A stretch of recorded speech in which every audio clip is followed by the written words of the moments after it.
மாதத்தில் வசந்தம் வந்தது.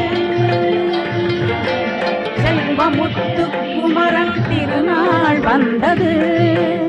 வந்தது வந்தது சித்திரை மாதத்தில் வசந்தம் வந்தது.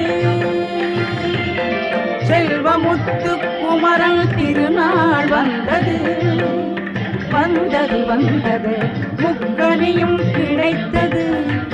முத்தமிழதில் கலந்தது. முக்கனியும் கிடைத்தது. முத்தமிழதில்